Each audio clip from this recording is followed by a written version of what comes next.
I met Yao Ming the other day. That was pretty sick. Fool's almost 8 feet tall. Strained my neck. I told him, sucks we can't have you in the playoffs. Sorry about your toe. Just like, yeah. Kind of looked pissed that I reminded him about it. I'm more of a foosball player, or hacky sack. It's all fun, I'm just not good at basketball. Yeah, he was born in like 1980. He doesn't even seem like an 80s baby, but he is. It's really crazy. I'm thinking about why we were put here. What's the meaning of all this?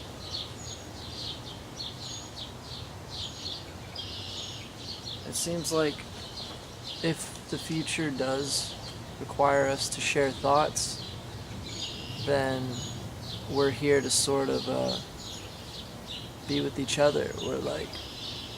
We're all blood brothers.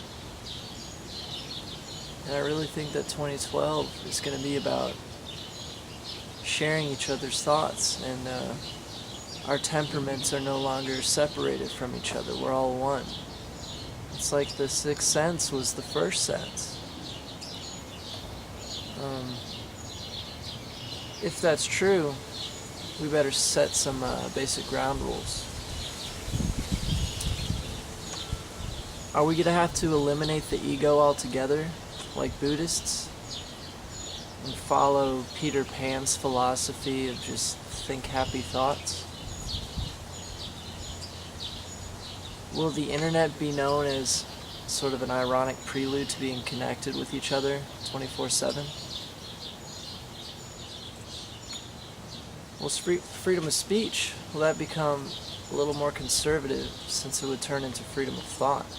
I mean, we wouldn't want to think of negative things around a baby or else it'll pick up on it. So our attitude literally has to be a more positive one for them youngsters.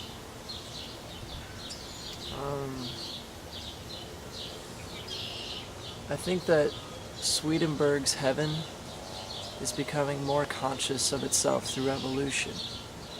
I mean, he said it was, he was the one sent to tell man at that time, in the early 1700s, he said that the angels said that it was the time for man to know, and I don't think that, of course he's not going to be taken seriously, but science is proving his theories. You know, that when we look at a cell, it affects it, and our attitude affects it, so all our thoughts and feelings are shared and communal, like he said. I think the major question is, if you're a good person, then what would you have to hide anyway? I mean, we can all just share each other's presence. The present is a present.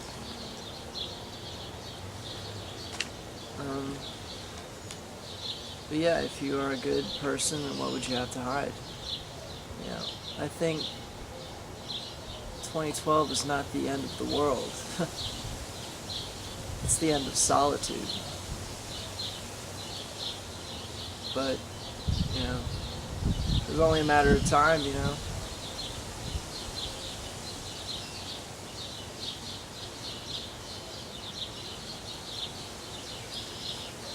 I suppose the biggest rule is that there can be no lying, because you can tell by their eyes, their temperament, their body language.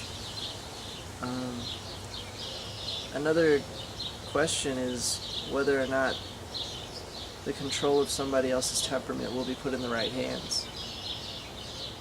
Will good people become more psychically active first, or will evil people happen to pick up on it first? We're going to need some manuals out there on how to deal with this exponentially increasing event.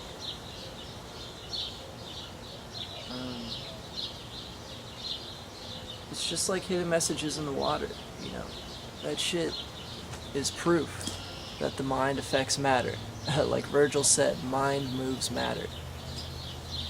I mean, hidden messages in the water is so ahead of its time in that it doesn't know its full implications.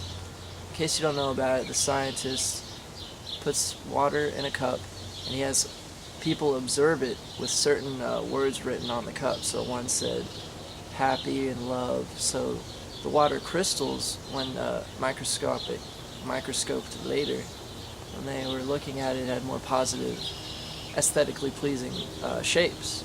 But if a cup said like hate or you suck, you know, it had really ugly pictures corresponding to the water crystals, corresponding to their thoughts.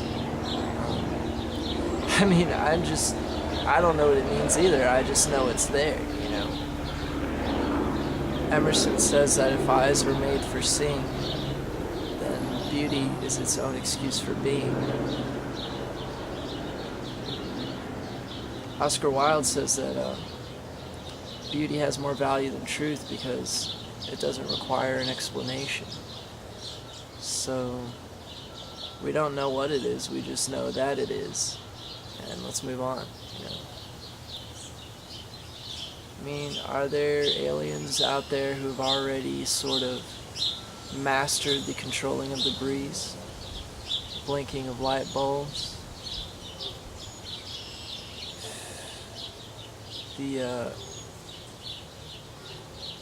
There's this one passage in Nietzsche's book. He says, to hear daily of what is said of us would murder even the strongest man. It would just drive him crazy, but I don't think Nietzsche knew about 2012 and what it was going to imply.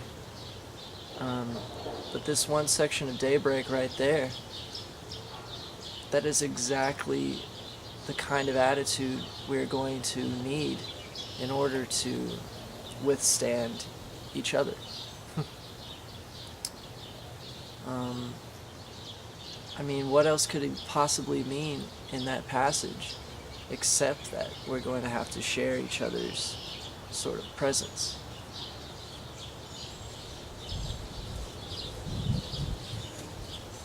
If you think about it, who cares?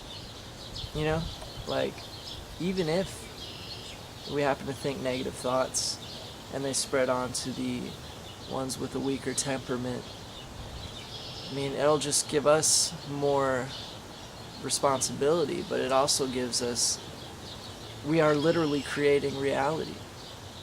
Reality isn't just, you know, the buildings we've, you know, built and the monuments. Reality is our attitude towards one each other after all of this culture. And I don't know.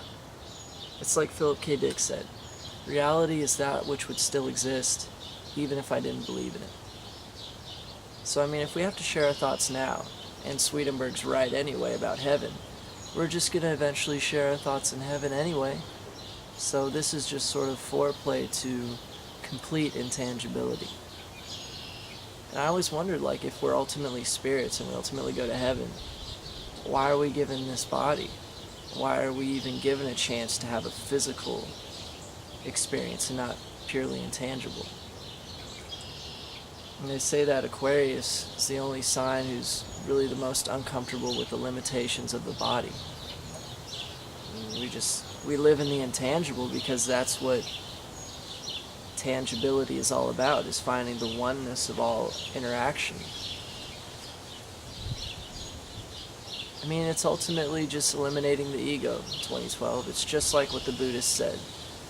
If we deny that there's only one self and that we're all the same self, then, I mean, yeehaw.